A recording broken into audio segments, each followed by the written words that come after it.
troisième et dernière partie de Politicien, votre rendez-vous politique dont le numéro de ce jour est consacré au Botswana. Dans la première et deuxième partie de notre émission, nous avons parlé du bilan politique du président Ian Khama qui a démissionné, qui a passé le témoin ce dimanche 2 avril. Nous avons parlé également du bilan économique du Botswana, une économie qui se porte relativement bien. Mais quels sont les défis? Avant d'en parler, je vous propose d'écouter le nouveau président Mokwezi Masisi et on en parle après. Mes priorités en tant que président de ce pays seront de s'attaquer aux problèmes du chômage, en particulier chez les jeunes, qui représentent la majorité de notre population.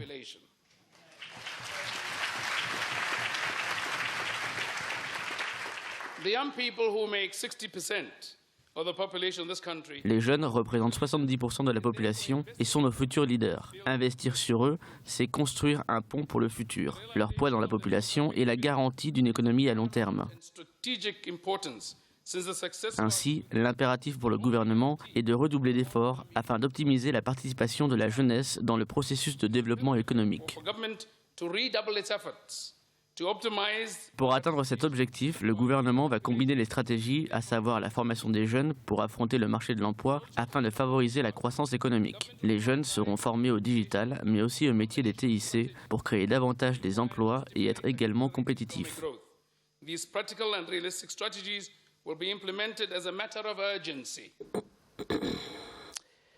Le nouveau président dit « Nous avons une population composée à 70% de jeunes. Nous devons en faire une priorité. Nos investissements prioritaires doivent aller dans la jeunesse de notre pays. » On va dire quoi? Il a compris le défi continental. Quand on voit les jeunes qui vont se noyer dans la Méditerranée et les Africains qui vont mourir en Libye, on va dire que le nouveau président a compris aujourd'hui que la clé de l'avenir du continent, c'est sa jeunesse. Très rapidement. Oui, la jeunesse est l'avenir d'un pays. Hein. C'est ça, c'est les socialistes et jurassiens qui parlent maintenant. Il y a eu un développement au Botswana, mais sur la base d'une économie capitaliste, avec tout ce que cela comporte comme conséquence. Enseignement scolaire et universitaire payant. Non-égalité dans l'accès aux soins, et notamment le sida qui touche 22% de la population. Mais il y a aussi tentative d'exclusion des non-botswanais dans l'aspect culturel. Ils sont minoritaires, mais par contre, culturellement, ils ne sont pas comptés, ils sont englobés, alors que la majorité doit aussi veiller aux droits des minorités. Et tous ces éléments font que, et l'actuel président l'a compris, effectivement, une nation ne se construit pas en fonction d'un seul président, c'est une question de continuité. Donc, effectivement, tout ce système capitaliste a généré des injustices sur le plan social. Et son combat maintenant, c'est de mener... corriger ces inégalités. Exactement. Engendrées. Madame Koh, vous êtes dans la diplomatie non étatique, hein, la diplomatie non publique. On l'a vu, les défis du continent sont importants. Et d'ailleurs, le Botswana partage avec les autres pays le même défi en termes de création d'emplois, même si le taux de chômage est relativement bas dans le pays. Comment est-ce que justement, vous, dans le domaine où vous êtes active, comment contribuez-vous justement, comment la diplomatie non étatique peut-elle contribuer justement à l'atteinte des objectifs de bien-être des populations, notamment la mise en place des services sociaux de base? Oui, en fait, les diplomaties non gouvernementales sont là pour soutenir l'État, le gouvernement. Donc, par exemple, au Botswana, nous avons, ce qui est intéressant, c'est qu'un pays riche qui est devenu riche, qui essaye maintenant, ces deux dernières décennies, particulièrement la dernière décennie, de faire de la redistribution des biens. Oui. Donc, ils ont beaucoup investi dans l'éducation, hein. Parce qu'à l'époque, il y avait beaucoup d'analphabètes. Enfin, c'était pas évident. Aujourd'hui, ils sont à 75% de taux d'alphabétisation. Voilà. Et il faut dire que tous les Botswanais peuvent aller à l'école. 10 ans d'école de base gratuite. Après 2 ans aussi de collège pour ceux qui veulent. Et puis une partie peuvent aller à l'université, etc. Mais malgré cela, le défi reste le même. Il y a quand même du chômage, des jeunes. Donc, ce nouveau président a ce défi-là. Mais pour en revenir aux diplomaties non gouvernementales, ce sont d'autres modes de diplomatie qui sont là pour soutenir. Ces ONG, je veux dire l'action de ces ONG qui se substituent au pouvoir central aujourd'hui pour apporter... Non,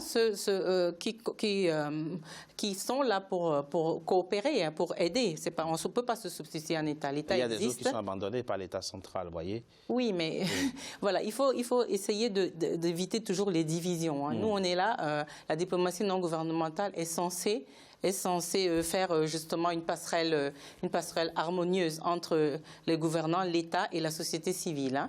Donc il y a plein de modes de diplomatie, beaucoup de modes de diplomatie qui ne serviraient pas seulement le Botswana, que tout notre continent aurait à gagner. Il y a la diplomatie, il y a beaucoup, pour le Botswana en particulier, il y a par exemple la diplomatie de l'écologie, la diplomatie culturelle, la diplomatie de la bonne gouvernance. Ils ont beaucoup d'éléments sur lesquels ils peuvent s'appuyer pour justement relancer d'autres choses et aussi mieux se faire connaître, etc. Donc, et qui créent aussi, ces diplomaties-là sont aussi porteurs de développement, porteurs d'unité, de développement, etc.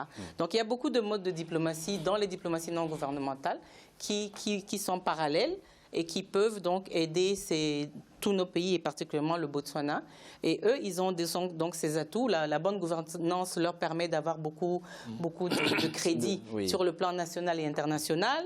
L'écologie, la bonne gestion de l'écologie, le tourisme. Il faut dire que la diplomatie culturelle aussi, beaucoup d'écrivains anglais et africains et botswanais on décrit par exemple les pays, ça peut vous paraître anodin, mais ils ont décrit par exemple les paysages du Botswana, donc créant un imaginaire positif pour donner envie d'aller en Afrique. Il y a même un élément important, il y a eu une Botswanaise qui a été Miss Univers. Voilà, cela a boosté exactement en 1999, cela a boosté devant 2 milliards de spectateurs. Donc la diplomatie culturelle est une diplomatie publique très très puissante. Et certains films comme Un prince à New York et tout ça tournaient. Le premier médaillé d'argent des Jeux Olympiques était un Botswanais lors des Jeux Olympiques de Londres.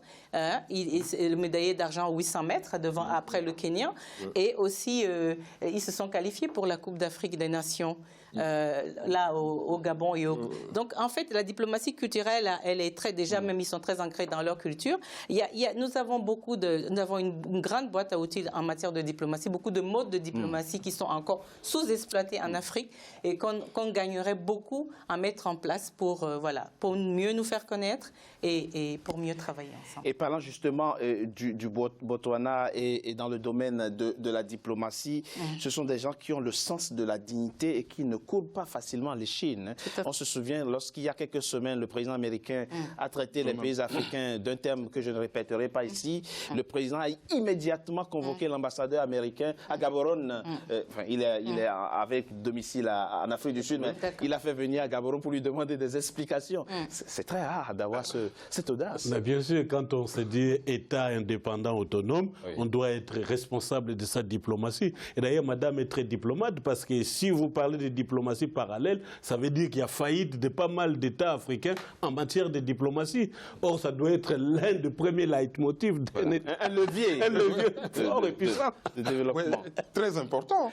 Et puis, à propos du Botswana, il y a quelque chose à nuancer. Ils ont connu de 1970 à 2000, 9% de croissance économique.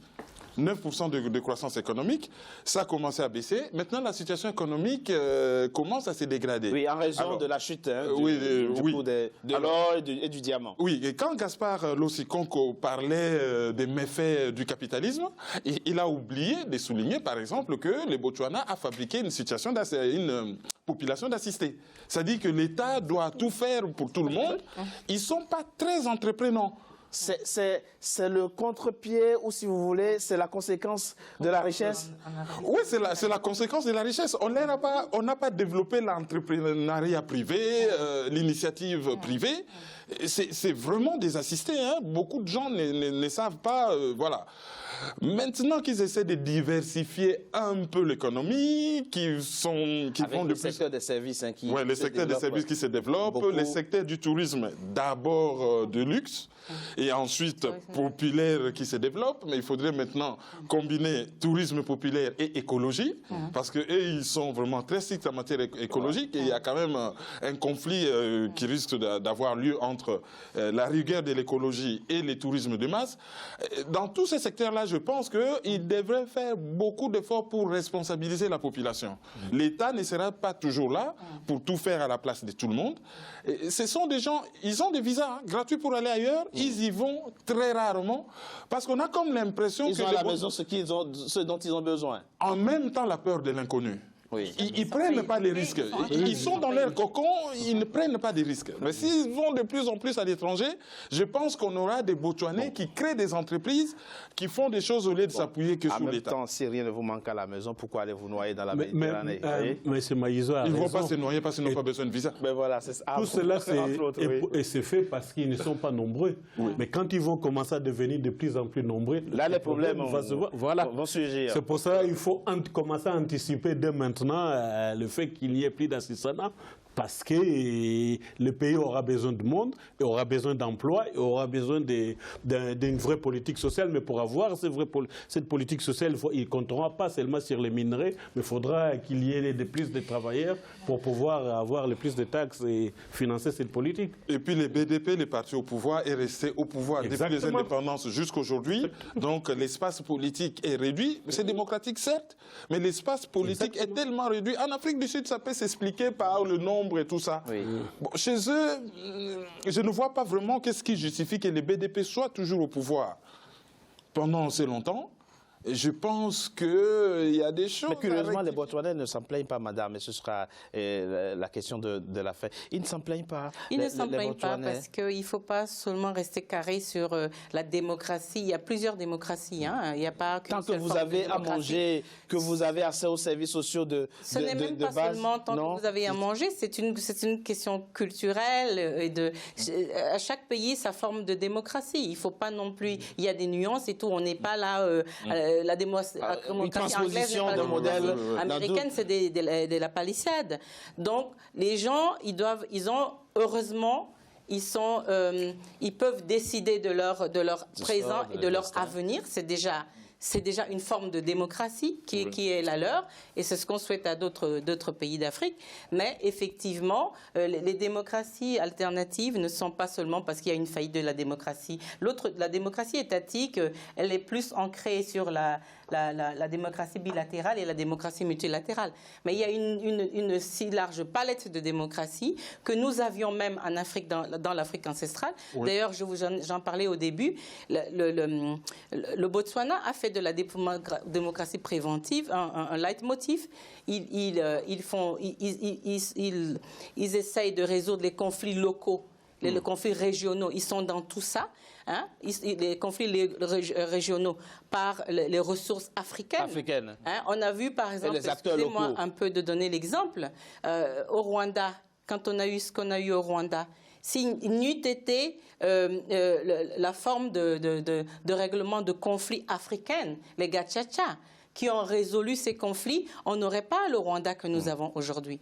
Donc nous avons beaucoup de ressources, nous avons mille et une formes de diplomatie africaine et locales, fonctionnelles, qui n'ont rien envié à personne et qui ne sont pas en contradiction avec la diplomatie étatique. Hein. Merci. Donc voilà, c'est le vivre ensemble qui est le plus important, le savoir vivre ensemble. C'est ça, c'est très important de finir l'émission avec ce thème. Le plus important, c'est le vivre ensemble. Le savoir vivre ensemble. Chantal Nina Kouo, vous êtes universitaire, écrivaine, auteur de Diplomate indépendant, émergence de statut, la dynamique des diplomaties non gouvernementales à l'oreille du 21e siècle. Merci. Merci à vous d'avoir accepté de participer à cette émission. Gaspard Hubert Lonsi, Coco, Les figures marquantes de l'Afrique subsaharienne, publié aux éditions de l'Atelier de l'Égrégore. C'est l'un des nombreux livres dont vous êtes l'auteur. Merci à vous. Malheureusement. Kevin Maïso, vous n'êtes pas encore écrivain, mais ça viendra. Journaliste, analyste. Je suis en train de gratter quelque chose. Merci. Bon, ça va sortir. Ça va sortir. C'est la fin, mesdames et messieurs, de Politicien, votre rendez-vous politique dont le numéro de ce jour a été consacré au Botswana. Merci de rester toujours en compagnie des programmes d'Africa 24. À très bientôt pour un nouveau numéro de Politicien. Très honoré. Merci. Merci.